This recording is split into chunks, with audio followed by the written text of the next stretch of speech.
Hey everybody, my name is Mike and today I'm joined by Dr. Donald Wallenfang, a theology professor at Walsh University and a good friend of mine. We're going to be talking about the church and science, how they coexist. Do they coexist? Are they meant to disprove each other? Can one be a good Catholic and also be scientific? Can you be a scientist and still be Catholic?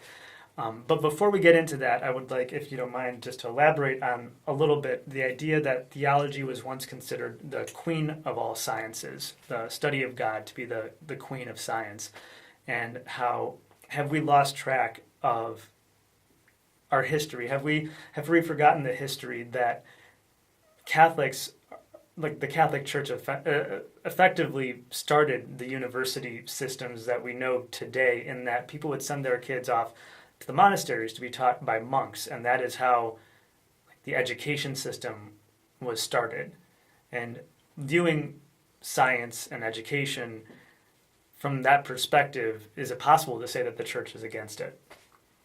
Yeah, I think it's great to start with this historical question of the origin of the university in medieval times. Places like Bologna and Paris and Oxford and Salamanca, Palencia, Spain, different places throughout Europe, and in more and more places originate universities. And it's within the context of the liberal arts way of education, the liberal arts tradition, that the university goes about its work. And within liberal arts, we had the quadrivium, these four main subject matters of arithmetic and geometry and astronomy and music. And when you think about each of these areas of subject, we're thinking about contemplating the universe, contemplating the cosmos in its entirety, in a holistic way. What are the formal causes, as Aristotle would talk about? What are the formal causes that we find this or that going on in nature? So these fields of study of the quadrivium, and then there was the trivium of grammar and logic and rhetoric. And these were a kind of systematic, sequential fields that people would study in the university and eventually graduate to the privilege of studying something like philosophy and studying metaphysics proper. It's considered a privilege. Privilege and to go to philosophy. And then the highest privilege, the highest categories of learning were law and medicine and theology. Theology being the premier way of study. And why is this? Because all of these areas of learning are related. They're all integrated. So when we say science, this English word, it comes from a Latin word, scientia, which means knowledge, or the verb sciere, which means to know. So natural sciences, physics, chemistry, biology, etc., do not have a monopoly on the word science. Yeah. This is the understanding that it makes the most sense. Otherwise, it's a reductionism to just a certain few fields of science rather than the whole of science, which has to do with all the questions we ask. And the deepest questions we ask as human beings are going to deal with the first principles of science, as Aristotle would call them. And this gets certainly into metaphysics. Why is there something rather than nothing? What is the relationship between cause and effect? Not just material and efficient causes that the natural sciences deal with, but also formal and final causes. If there is something like biological evolution, which there certainly is, all the evidence is there, why do organisms evolve in certain ways towards certain predetermined ends? Why is it better to live than to die? Things like this. So we have to see a bigger picture if we're going to be serious about science. And theology is the furthest scope of where our questions lead. The questions of origin, the questions of end, the questions of meaning and meaningfulness, and the ultimate questions of truth. What are some challenges that we face today that, like, how does society separate faith and science? Like, it's more than just a rational thought to separate faith and science. It's more of a societal, secular ideology that separates faith from science. Yes, this trend is reinforced in more recent centuries of history with the separation of church and state coming out of the era of the Protestant Reformation and the wars of religion and seeing a kind of healthy separation of the two. There are many positive things about this. We could consider some negative aspects of it as well, but a positive is something like religious freedom. Like we can have a nation state composed of many different peoples with many different religious beliefs, and this is a good thing in that we can all coexist peacefully in harmony and mutual respect. But with the separation comes the question of public education, and we can teach all the natural sciences that have this universal application and truth across cultures and religious traditions. And so there's a real trend in the United States, for example, with the STEM education, science, but they mean natural sciences, technology, engineering, mathematics. But yes, what about the humanities? What about arts? What about social studies? What about philosophy? What about theology? Is it possible to do a responsible public theology that could even be taking place as a kind of comparative theology, at least within public education? At least informative, just to talk about the different religions and different views of God. Right. I think it's very healthy because at the heart of every culture is religion.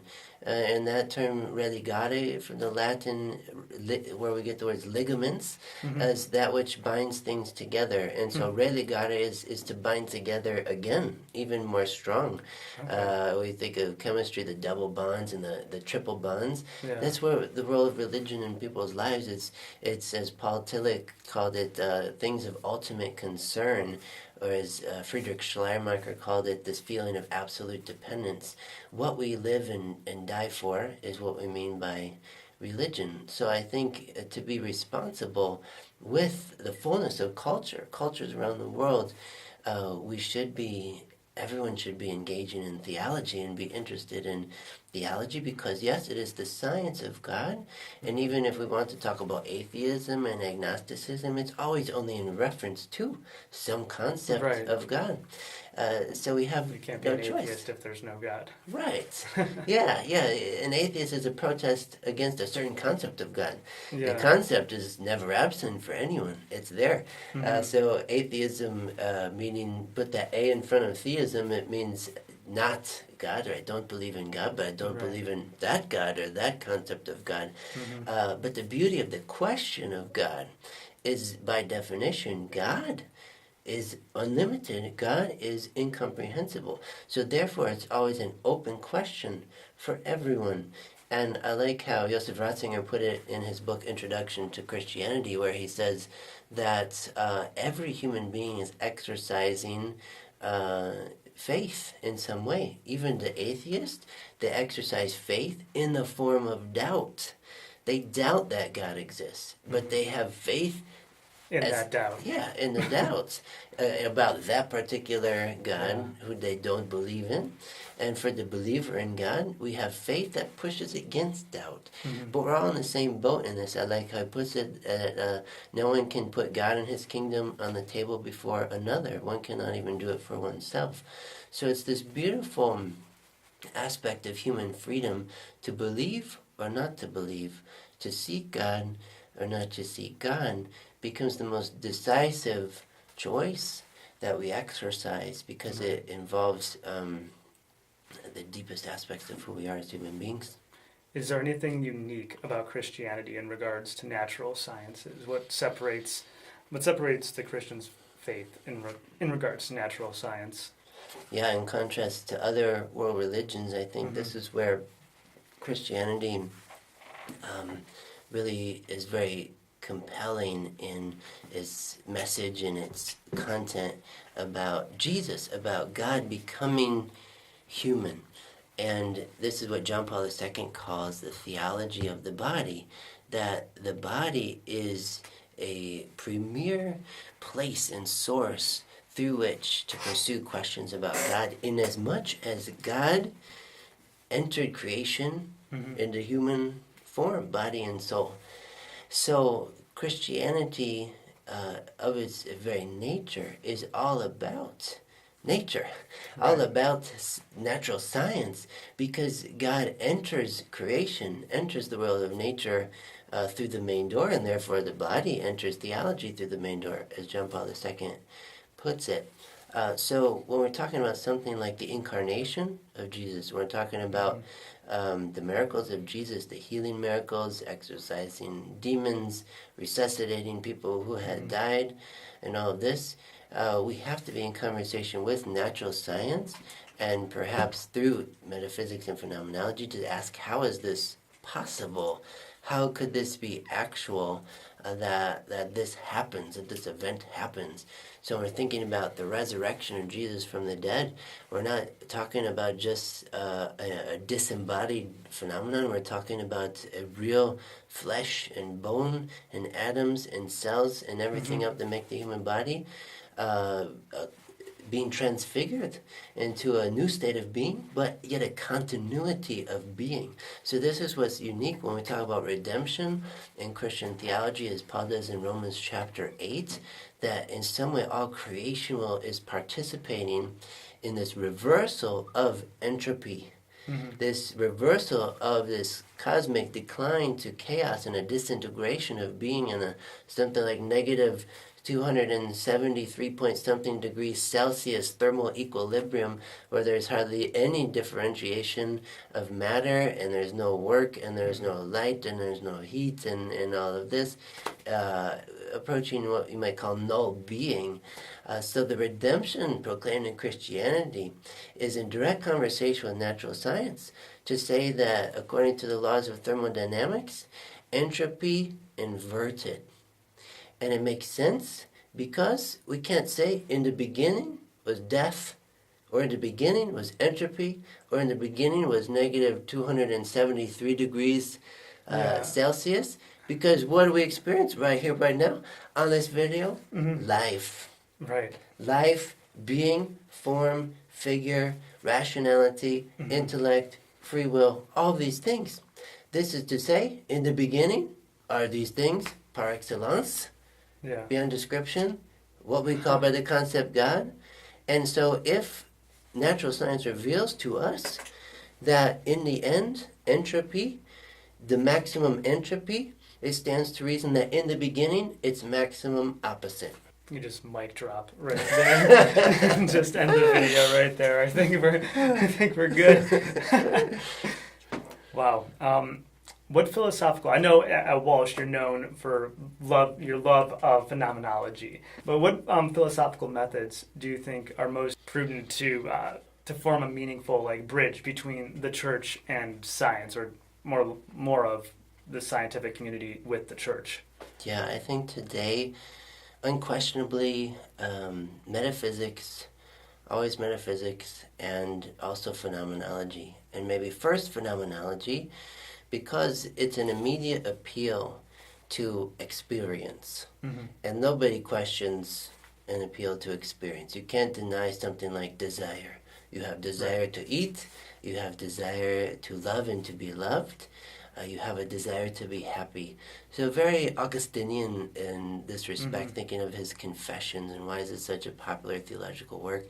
Because he's telling a story. He's appealing to common human experience as a fertile source for theological reflection. So this is what I love about phenomenology. I find it essential. There's nothing out of bounds for phenomenology in terms of experience, in terms of describing experience. Phenomenology can face it head on in every case. And if we're talking about what's most meaningful in our experience, and we want to do a science of meaning, this is exactly what phenomenology is. It's not assuming very much, other than I'm going to be surprised in the encounter. And so I describe this encounter with an object, with an event, with a person, with whatever I face. And everything I perceive in the experience, I'm going to describe it.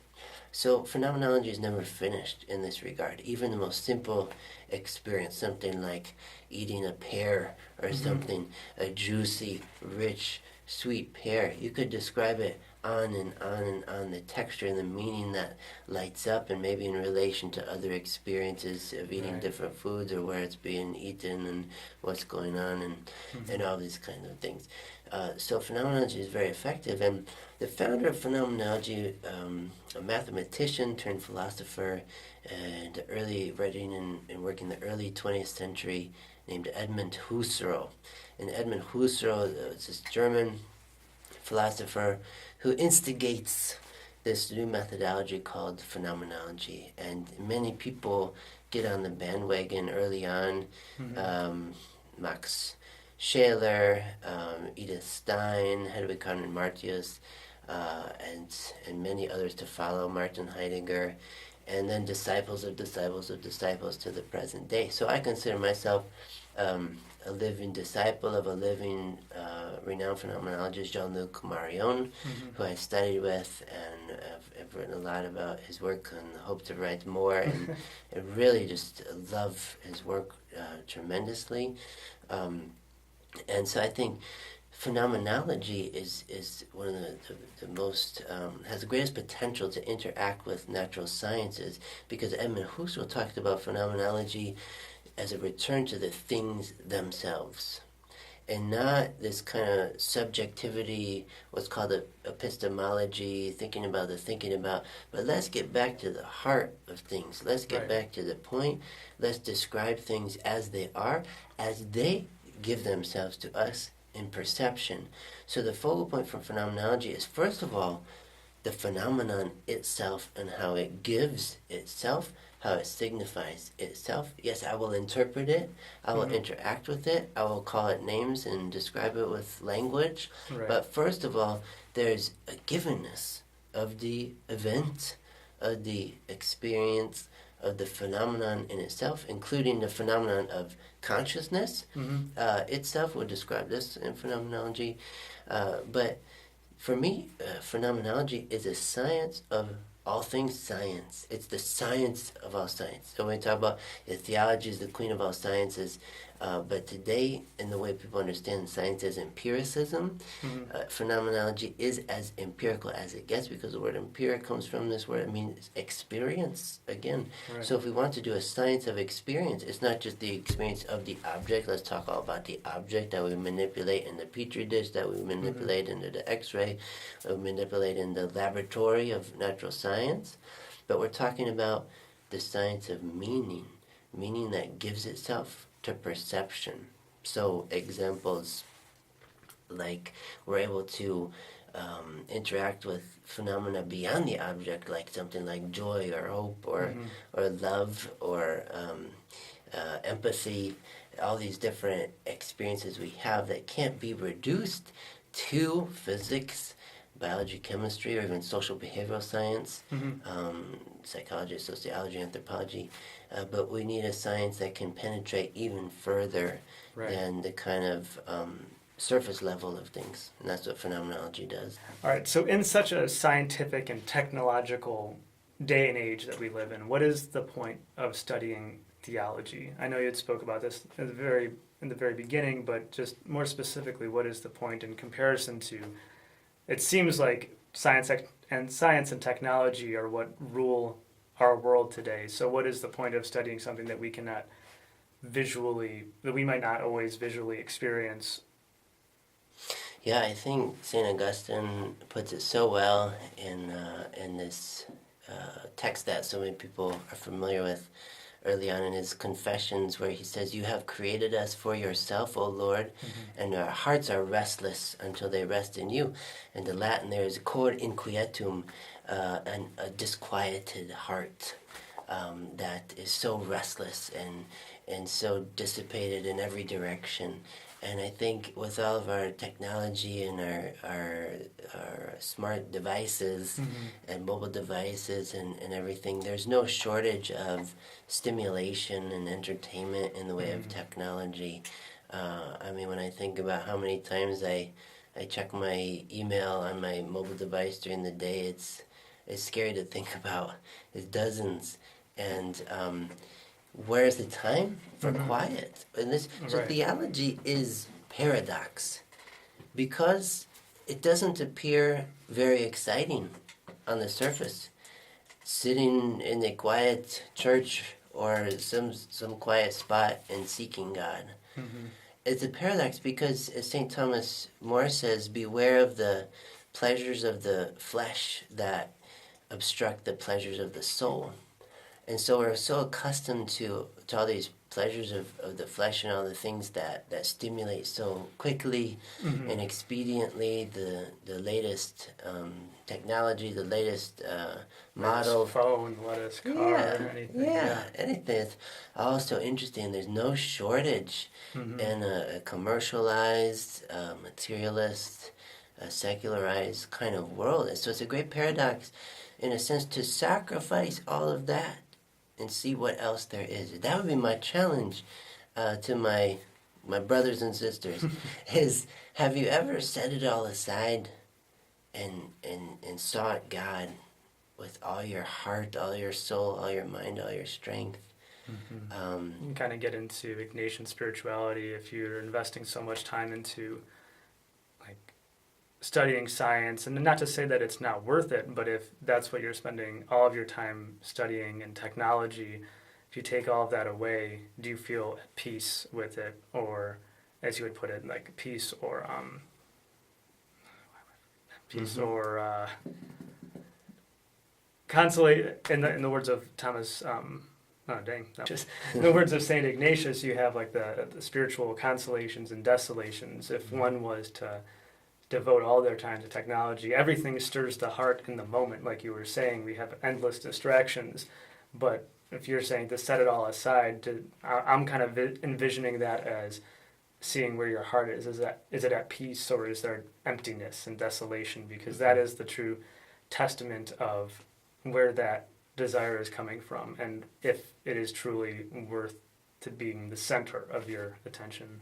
Yeah, exactly. Swiss theologian Hans Urs von Balthasar, I think it's put in the Latin anima technica vacua, and what he means by that is the vacuous soul due to technology.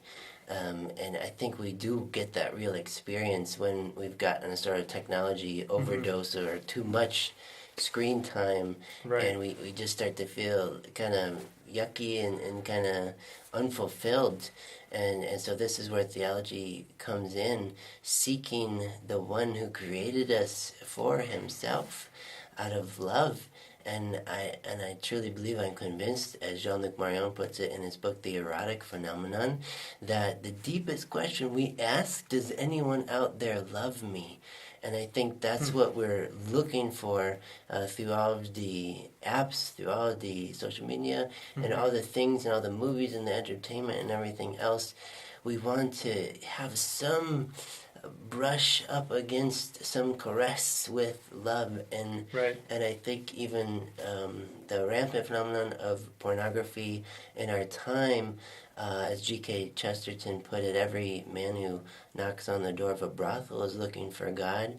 I think in a real way, this phenomenon is just a real bad wrong turn in a really good erotic desire for truth, Right. goodness, and beauty, as Plato talks about and is carried on in the philosophical and now theological traditions. Hans Urs von Balthasar, again, his multi-volume systematic theology based on these transcendentals, beginning with beauty and then truth and goodness. So this is what we yearn for, as Plato describes so well.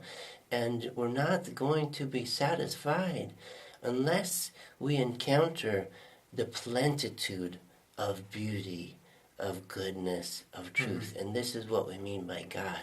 So Right. everything else stops short. Everything else is a cheap imitation. And will leave us feeling empty at the Yeah. end of the day. Yeah, exactly. And Emmanuel Levinas, another phenomenologist, writes in his book on escape that he talks about the pleasures that never keep their promises.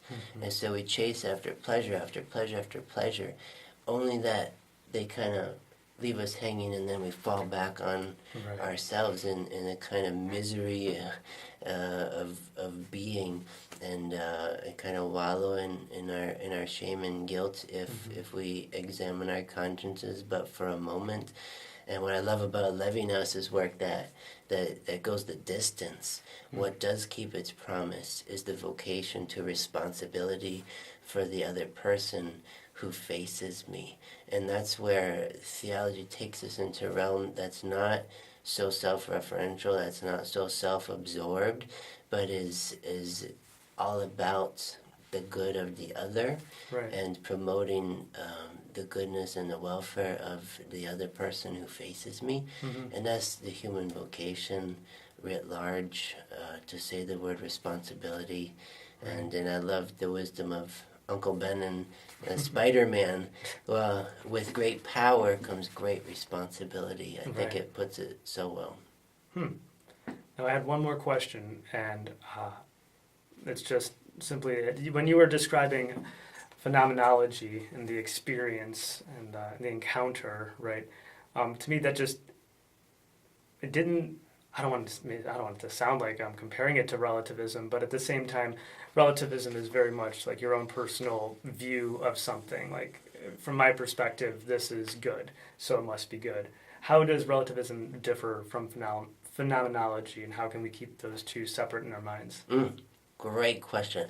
A lot of people who work in metaphysics are very much allergic to phenomenology for this reason.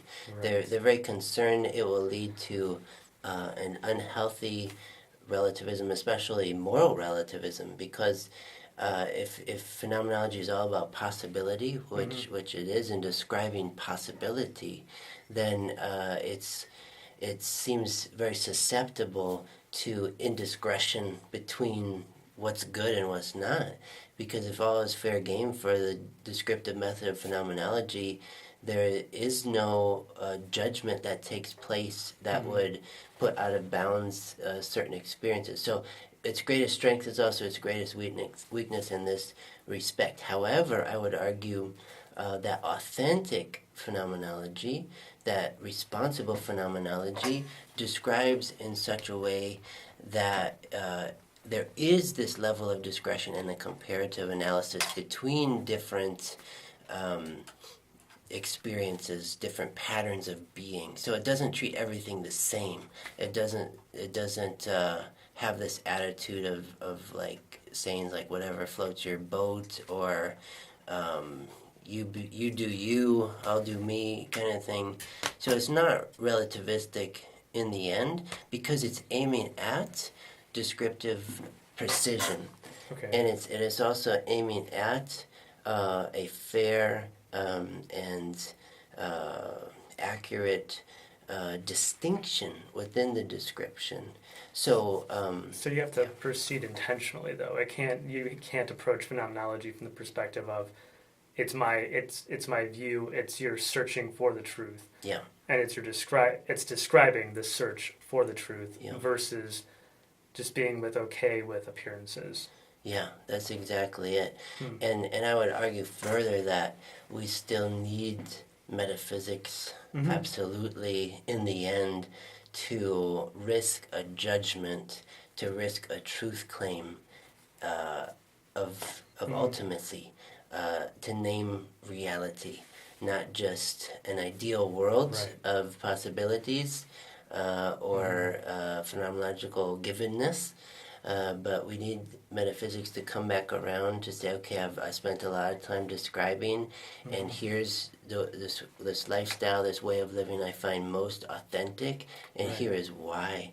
And that's where phenomenology and metaphysics, I think, work so well together, and can work so well together in a complementary way. And not that there's some kind of synthesis that happens where each method folds into the other, they become some third thing or something, but keeping each what it is and letting its strengths be there, and the deficiencies of each method in themselves are made up for by the strengths of the opposite method.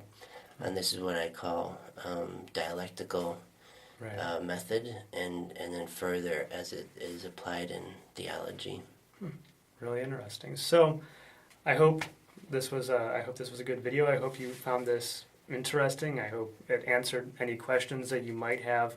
I'm sure Dr. Wallenfang would be willing to do another video if more questions were asked.